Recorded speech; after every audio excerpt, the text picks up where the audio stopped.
Meus amigos, sejam muito bem-vindos aqui ao primeiro episódio de Onde a Coruja Dorme. Para este primeiro episódio vamos falar aqui da planificação do plantel do Sporting esta época. Vamos falar de setor a setor, caso a caso e, no fim, dar aqui a minha opinião acerca de alguns reforços já apresentados, alguns possíveis reforços e também os próximos jogos, que o próximo será já com o Celtic dia 16, mas isso fica mais em diante. Portanto, roda a vinheta.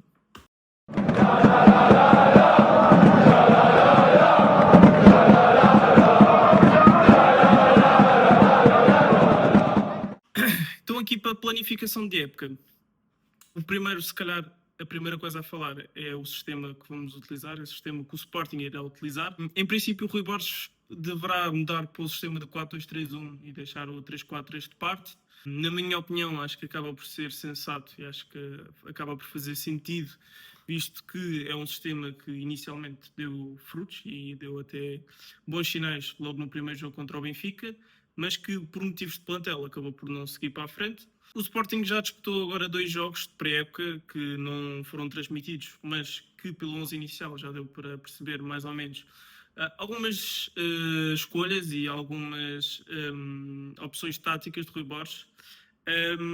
Mas pronto, 4-2-3-1 em princípio será o 11 ou esquema tático ou mais usado por Rui Borges, pelo menos aqui pelo início. Portanto, vamos começar então pela baliza, onde não há muito a dizer. Rui Silva, para mim, seguríssimo e um guarda-redes que cumpre. Temos ainda como opções o Israel, que deve sair em princípio, e temos ainda o Calai para crescer ali na sombra, neste momento como terceiro guarda-redes. Caso Israel saia, inevitavelmente será a segunda opção. No que toca a defesas, para mim, Diomandé ou Diomande e Inácio Imperiais, em princípio será a dupla de centrais. Teremos de ver a situação de Diamante, caso saia ou não, porque é um central que no campeonato português, por ser muito físico, por ter esta marcação muito cerrada e por ter aquelas valências atléticas, acaba por ser um central muito interessante e muito importante para ter na equipa. Portanto, caso Diamante saia, vamos ter que ir ao mercado, porque não temos nenhum central que tenha essas características. Para além disso, Inácio e Webasto são muito parecidos, perfis muito parecidos, portanto, e vamos ter que ver se conseguem coabitar juntos ou como é que vai se fazer. Ainda não se sabe se Webasto vai passar definitivamente para o meio campo, que na minha opinião não deverá fazer. Ou seja, eu não o faria se fosse treinador do Sporting, mas existe essa possibilidade, dada a forma que terminou a época, ser assim, se calhar uma segunda opção a Yulman, na posição de 6, para mim nunca na posição de 8. O De Basti é um jogador que tem de ver o jogo de frente. Teve inúmeras vezes onde teve dificuldades com a receber de costas, não tem aquela recepção orientada, não é um jogador que tenha essa questão de jogar de costas para o jogo. Portanto, vamos ter que ver como é que fica Debaste e Inácio. E ainda temos de ver a situação Quaresma, porque passando para o 4-2-3-1 deixa de haver os 3 centrais, deixa de haver a linha de 3. Portanto, das duas, uma, Quaresma será o segundo central, a sombra de Diomande, ou então será a opção para lateral direito, sendo um lateral mais defensivo, e se calhar provavelmente o extremo que fará a ala direita de fazer então se calhar uma linha de 5 no processo defensivo. Ainda não sabemos, eu acho que o Quaresma, por exemplo, com o jogo do Benfica, que foi o primeiro jogo de Rui Borges, acabou por dar uma opção muito forte no que toca ao que lhe é pedido, que é o Quaresma é um monstro nos 1 para 1. É um jogador que tem muita antecipação, que dá muitas garantias em termos de condução. Às vezes falta-lhe aquele timing perfeito para largar a bola, mas acho que apostar no Quaresma seria uma boa opção. Esta aposta do Quaresma na lateral direita faz com que o Fresneda fique numa posição ainda mais fragilizada, porque Fresneda é um lateral com características muito defensivas, muito forte no 1 para 1, apesar de ser diferente do Quaresma, mas acaba por ser muito forte no 1 para 1. No entanto, não sei como é que será a situação de Fresneda. O Rui Borges, por acaso, até apostou nele e até deu certo em alguns jogos. É o quê? Não sabemos como é que vamos solucionar esta situação. Foi um investimento avultado até e honestamente não sei como é que vamos fazer relativamente a isso, porque já são muitos jogadores para essa posição. Ainda por cima, fala-se muito da possibilidade do Alberto Costa, que pessoalmente, claro, não vi todos os jogos do Vitória esta época, mas dos poucos que vi, para além das pessoas que têm falado e pessoas que percebem de bola no Twitter e em outros sítios, falam de aspectos muito positivos do Alberto Costa. A questão acho que acaba por ser muito o preço, porque sinceramente o Viadinis, o lateral esquerdo não, lateral direito do Panathinaikos, acho que acaba por ter coisas que o Fresneda não tem, mas tem muitas coisas parecidas e não sei se em termos ofensivos será assim um upgrade tão grande. Mas pronto, vamos ver. Para a lateral direita, em princípio, será uma entrada de um reforço, um lateral mais ofensivo, que possibilite, caso o Rui Bosch queira, se calhar, jogar no 3-4-3, ou então que jogue como lateral direito e que tenha essa possibilidade de ser um lateral mais ofensivo. Outra questão que o Sporting tem de ver é o caso do Saint Just, porque para uma linha de 3, ok, o Saint Just não tinha assim muitas missões no que toca à construção quando jogava, era mais sempre aquela questão da velocidade e da profundidade. Agora, numa linha de 4, e como foi possível ver nos primeiros jogos, o Saint Just é outra coisa e acaba por ter algumas deficiências, principalmente não só defensivas, porque ele tem abordagens às vezes que não é a velocidade que vai correr tudo, para além do jogo aéreo que é fraco, mas tem algumas abordagens que às vezes a velocidade não compensa esse tipo de abordagens que ele tem, mas mesmo a nível da construção acaba por ser um central que, não se destacando tanto pela condução como o Quaresma, mas também não tem a diferenciação do passe como o Inácio e o Debas têm. E sendo um jogador, para além do óbvio, está sempre lesionado, portanto não sei até que ponto o Sanchez vai ficar no plantel. É certo que a época vai ser muito longa, e deu para ver que não, em termos de squad depth nós não tínhamos suficientes opções. Rui Borges já disse que gostava de ter mais opções do que o plantel de Ruben Amorim. Portanto, vamos ver como é que ficará este caso do Sanchez, se ficará no plantel, se não, se será vendido. Eu honestamente também não sei como é que o Sporting vai resolver este caso. No que toca ao lateral esquerdo, acaba por ser também uma posição com uma interrogação ainda muito grande, porque o Maxi nunca foi lateral esquerdo, foi sempre ala ou até mesmo extremo, mas acho que tem valências muito boas para jogar ali lateral esquerdo. Tem aquelas valências do vem, é combativo, tem técnica, acho que será uma boa opção de um lateral esquerdo ofensivo, que se calhar vai alternar com o lateral direito mais defensivo, não sei, é uma possibilidade, mas acho que o Maxi parte na frente para esta posição. Temos outras opções, como o Nuno Santos, que não se sabe também se será adaptado a esta posição, que é de lateral esquerdo e não de ala esquerdo, e será uma grande diferença, porque o lateral esquerdo vai ter que fazer ainda um vai e vem maiores e vai ter outras tarefas defensivas, e sinceramente o Nuno Santos, voltando da lesão que voltou, vai depender muito da forma física, depender muito de como ele irá abordar. Não sei se o Rui Borges vai utilizar também o Nuno Santos como um extremo esquerdo mais puxado para a linha, não sei, com o Pote ali a 10 em princípio, ou o Trincão, mas já vamos falar mais à frente. Não sei como é que será o Nuno Santos, a questão física também não sei como é que será, mas sinceramente não vejo assim também grandes malefícios no Santos jogar à lateral esquerda na maioria dos jogos para Portugal. Serão jogos onde o Sporting terá a responsabilidade do jogo. Agora, para além desses jogos, já jogos com o Braga, Porto, o Benfica e jogos Champions, aí já vejo alguma dificuldade do Nuno Santos a adaptar-se a essa posição. O Mateus Reis é um jogador que tenho falado que iria renovar possivelmente.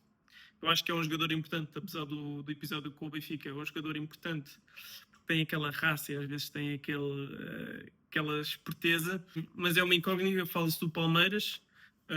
Vamos ver como é que o Mateus Reis se vai ficar no plantel ou se não. Temos ainda o outro caso da lateral direita que me esqueci de referir.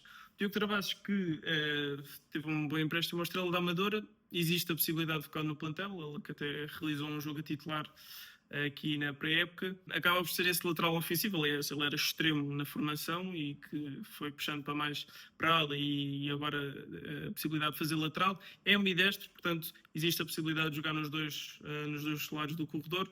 Não se sabe se irá ficar, há a possibilidade de ser emprestado, para rodar, tendo em conta a quantidade de opções que temos para a lateral direita, apesar de não serem as opções ideais, acabamos por ter mesmo assim muitas opções para a lateral direita. Portanto, vamos ver como é que será esta situação do Diogo Travassos. Passando aqui para os médios e passando de 2 para 3, porque vamos jogar então neste losango com se calhar 2 pivôs mais defensivos ou um pivô claramente mais defensivo, que é o Yilmaz, que será capitão da equipa e para mim o jogador mais importante para esta época. É um jogador que eu admiro muito e que gosto mesmo muito, e acho que sente-se muito quando o Yilmaz não está em campo. Portanto, capitão será para essa época. Não sei se será num vértice no meio ou se será com 2 pivôs. É uma questão de vermos agora no jogo com o Celtics como é que vão estar dispostos em campo. Mas será Yilmaz acompanhado de Morita ou Koch. O Koch, que eu já vou falar mais à frente quando falar dos reforços. Morita mais naquela parte esquerda do campo, interior esquerdo, fazer aquelas diagonais para fora, de dentro para fora, para abrir espaço. Eu acho que serão dinâmicas que se irão manter mesmo com essa mudança de sistema. E o que é que temos aqui mais para o meio campo? João Simões acaba por ser outra opção que eu também gosto muito. É um jogador que não é totalmente igual ao Matheus Fernandes, mas que acho que tem algumas semelhanças com o Matheus Fernandes. É um jogador que me parece muito físico, apesar de ter realidade muito físico, tem aquela passada larga. É um jogador que sabe galgar metros, mas que também tem tem boas decisões. Portanto, vamos ver então qual é que será o papel de João Simões. Eu acredito que irá realizar se calhar alguns jogos na equipa B, não sabemos, mas acaba por ser aqui também uma boa opção. Passando para a posição um bocadinho mais avançada e excluindo um bocado o Bragança, que só entrar em princípio em dezembro, só em dezembro é que irá poder contribuir. Temos a questão do número 10, que será o Pote ou o Trincão. Sinceramente, na minha opinião, acho que o Pote seria a posição perfeita para 10, porque acho que neste esquema e pelo possível reforço para extremo esquerdo, acho que o Pote seria o jogador ideal para extremo esquerdo, para número 10, sendo que o Trincão ficava mais à direita. Acho que seria perfeito, era arranjar um extremo esquerdo com umas boas características e passar o Pote definitivamente para 10. E pronto, basicamente no meio campo é isso. Passando agora para o ataque, temos evidentemente o caso de Gyökeres, que eu vou fazer outro vídeo à parte quando o processo já estiver fechado ou quase fechado. Neste momento existe a possibilidade dele ir para o Arsenal por os 63 milhões mais os 10 por objetivos, e assim o agente não tem os direitos aos 7 milhões àquela comissão de 10%. Portanto, vou falar do caso do Gyökeres noutro vídeo. Vou só falar brevemente sobre a importância do reforço que teremos que ir buscar quando o Gyökeres sair. Mas antes disso, a questão do extremo direito também é uma questão interessante de abordar, porque o Sporting tem ali 3 jogadores que irão precisar de jogar, que é Jenny Katam, Kenda e obviamente Trincão. Trincão em princípio será a opção principal e como esta época deve fazer muitos minutos, portanto é importante ter alguém para distribuir esses minutos minimamente pelo Trincão, que será o Kenda, que este ano irá estar emprestado ao Sporting pelo Chelsea. Veremos como é que o Kenda vai evoluir. Ele começou muito bem a época ali com ala direito, mas que devido à sua tenridade e também à posição que não era a melhor, acabou por perder um bocado de gás, mas realizou um europeu muito bom, de sub-21, um europeu muito bom, apesar do penalti falhado contra a Holanda. Eu gostei muito de ver o europeu do Kenda e parece-me que é ali que ele vai ser e vai ser aquele jogador mais explosivo, mais de finta, apesar de ser também um jogador de bola no pé e que gosta de fazer aquele último passe. Mas acho que o Kenda, ali extremo direito, vai encontrar muito mais golo, vai ter muito mais golo do que teve a ala direita. É normal também, pela disposição no campo. E a questão de Jenny Katam, que com o desaparecimento da ala direita, não sei o que é que Rui Borges irá pensar para Jenny Katam. Eu acho que o Rui Borges gosta muito do Jenny, e o Jenny será sempre um bom jogador de plantel. Agora, não havendo lateral direito e não havendo a outra posição sem ser esta de extremo direito, das duas uma, ou o Trincão irá passar muitas vezes para o número 10, ou então não vejo Jenny Katam a ter muitos minutos. É uma questão para o Rui Borges ver e para também acompanharmos. Já para extremo esquerdo, temos esta questão do reforço que o Sporting quer ir buscar, que vou falar mais à frente.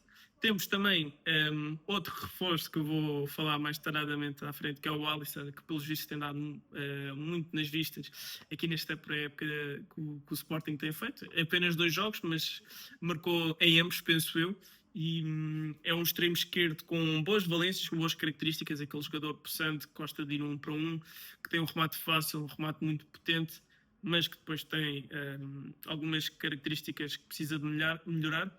Mesmo taticamente, acho que é um jogador que precisa de melhorar. É normal, veio do Brasil para a 2ª Divisão de Portugal e acho que o Rui Borges vai puxar por ele nessa parte mais tática.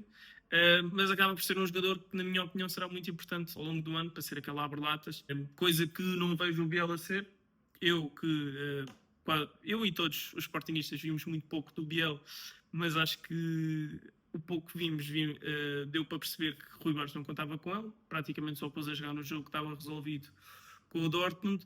Acho que teve alguns detalhes interessantes, mas nada de especial, mas não consigo dizer que é um flop, porque simplesmente não os vimos jogar, e foi aqui uma contratação algo estranha, e pronto, o Sporting vai ter que arranjar uma opção. Houve a oportunidade do Corinthians, que entretanto já desapareceu, portanto acho que o jogador ainda vai ser colocado até o final do mercado.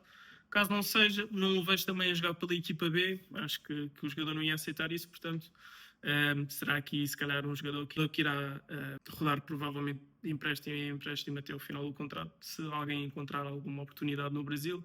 É o destino que eu vejo o Biel a ter. No que toca aqui a pontas de lanças, eu acho que o Arder vai assumir aqui, numa primeira fase, o lugar de ponta de lança principal e ponta de lança titularíssimo. Eu, pessoalmente, gosto muito do Arder. Acho que ele tem características muito boas e para a idade e para a temporada que fez aqui em Portugal, acho que foi uma temporada muito boa, com muitos golos, muitos falhanços. O Arder é um jogador que gosta muito do remate, também tem um remate muito potente, às vezes abusa muito e acaba por não escolher a opção certa, mas acho que será um ano de crescimento do Arder e tem todo o potencial, sinceramente, para subir em termos de números. Nunca será um Gyökeres, ninguém será um Gyökeres, ninguém irá fazer 97 gols em 2 épocas, mas acredito que o Arder irá ter muito potencial e irá certamente oferecer outras coisas, desde já, por exemplo, o jogo aéreo, que apesar de não ser um as, porque não é assim tão alto, mas tem uma impulsão muito grande, como vimos, por exemplo, no final do Jamor, em que marcou o 2-1 no 3º andar, foi ali uma grande cabeçada. Este reforço de ponta de lança, irei também falar especificamente no vídeo do Gyökeres, sobre a situação toda à volta do ponta de lança sueco. Não irei falar aqui nesta planificação, irei falar também do 3º ponta de lança e na possibilidade de efetivamente haver este 3º ponta de lança, que será entre o Nel e o Rodrigo Ribeiro. O Rodrigo Ribeiro, que teve uma péssima passagem pelo Aves, já sabia que um jogador do tipo do Rodrigo Ribeiro não se ia dar bem com o futebol de Aves, toda a gente já sabia, ele próprio sabia, portanto acho que foi um empréstimo sinceramente falhado. E temos ainda o Rafael Nel, que é um ponta de lança que eu gosto muito, deverá rodar pela equipa B e se calhar alguns jogos pela equipa A.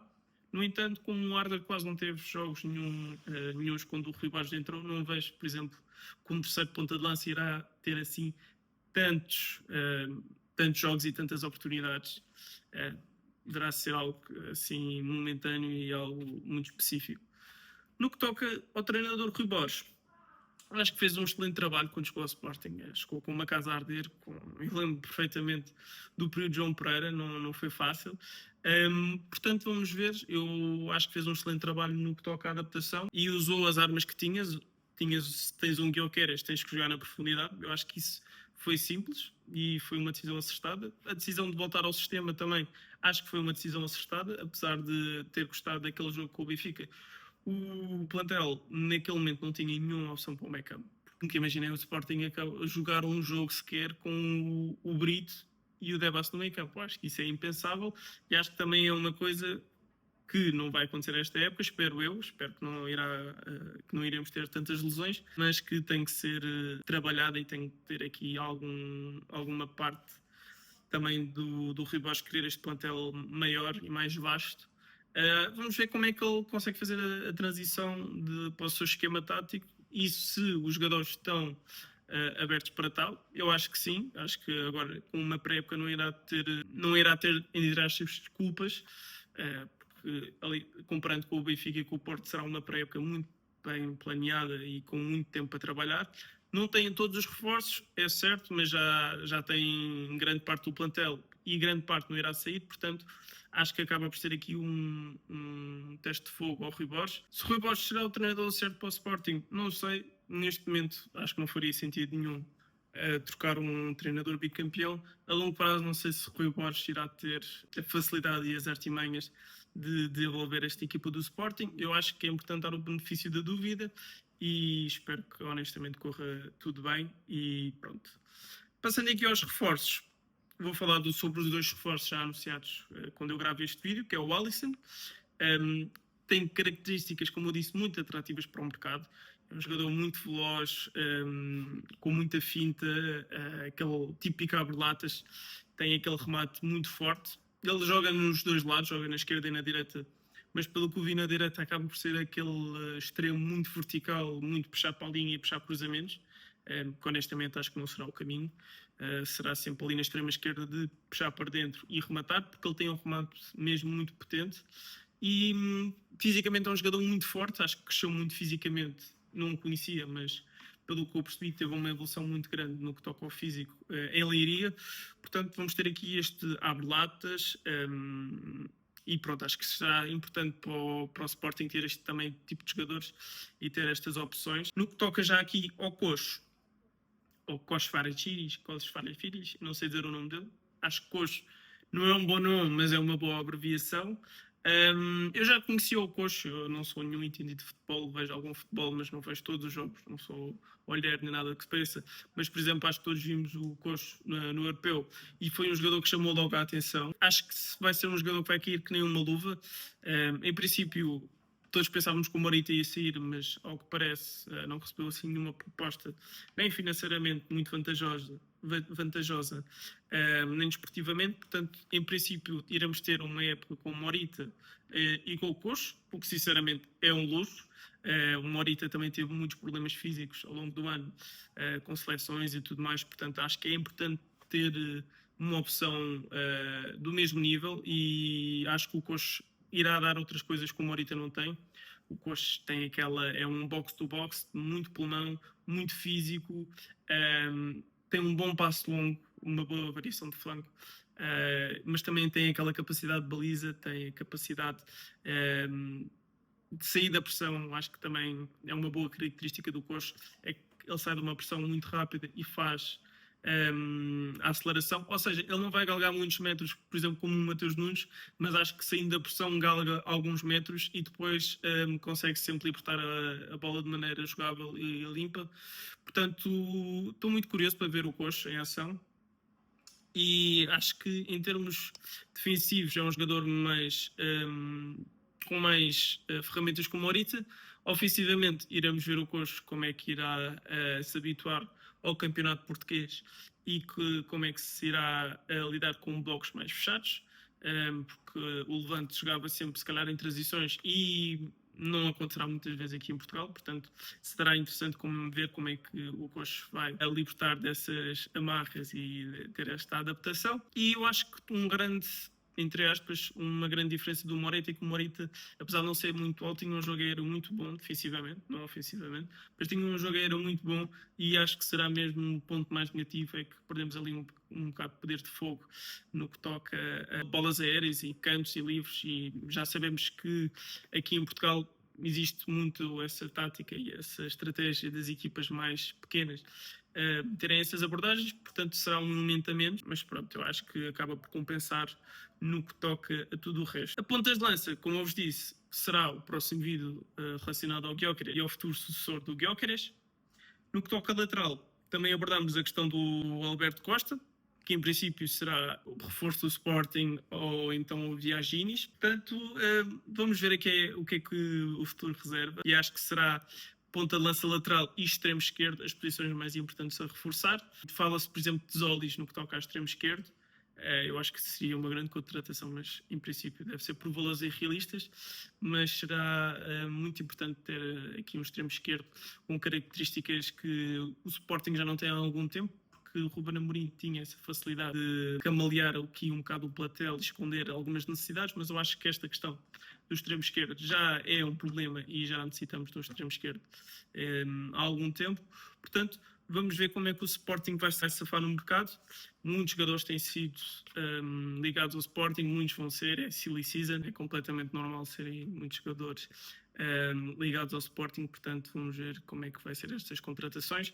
Eu acho que o extremo esquerdo era muito importante, um extremo puro com velocidade e algum gol, diferente do Pote, mas que também será preciso ter pezinhos para jogar em espaços curtos, porque inevitavelmente vai ser o campeonato. Acho que é mesmo um trincão do lado esquerdo que nós precisamos. Não será impossível encontrar precisamente um perfil como o trincão por preços acessíveis e que queira vir cá receber salários acessíveis, mas acho que não irá fugir muito disso. Será um extremo esquerdo com gol, com passe muito completo, portanto será aqui um valor avultado.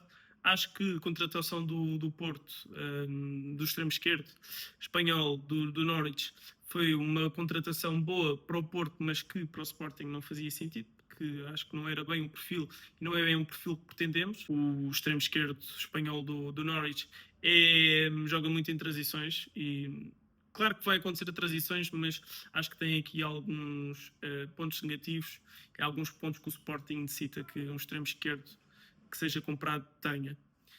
Portanto, dito isto, acho que falámos sobre todos os casos do plantel do Sporting. Gostava também daqui a algum tempo fazer um vídeo a falar sobre as próximas novidades do mercado e as próximas contratações que o Sporting tenha, mas falar se calhar também um bocado dos rivais, acho que fazia sentido. Portanto, o que é que me resta dizer aqui é dizer as datas. Hoje é dia 15 e o Sporting vai jogar amanhã, dia 16, com o Celtics, com transmissão na televisão, onde já vamos poder ver alguns pontos táticos do jogo. Dia 21 iremos jogar com o Sunderland. Dia 25 será o troféu 5 violinos no Jamor. E dia 31 começa oficialmente a época, então, com este jogo da Supertaça com o Benfica também no Jamor. Portanto, estou muito entusiasmado para esta época que vem. Muito curioso para ver como é que o Rui Vaz vai montar as peças todas do puzzle. Muito curioso para este projeto que estou a fazer neste momento e espero fazer espero cumprir também todos os vídeos que eu tenho planeados ao longo da época. Irei pôr certos também dos meus vídeos pelas redes sociais, pelo Instagram, pelo TikTok. Portanto, é isso. Para a semana, ou antes disso, devo fazer o vídeo com o Gyökeres e falar, se calhar, não digo no mesmo vídeo, mas se calhar um vídeo também específico para o jogo com o Celtic, veremos. Mas pronto, basicamente é isso. Muito obrigado por terem estado aí e por terem assistido e até à próxima. Tchau.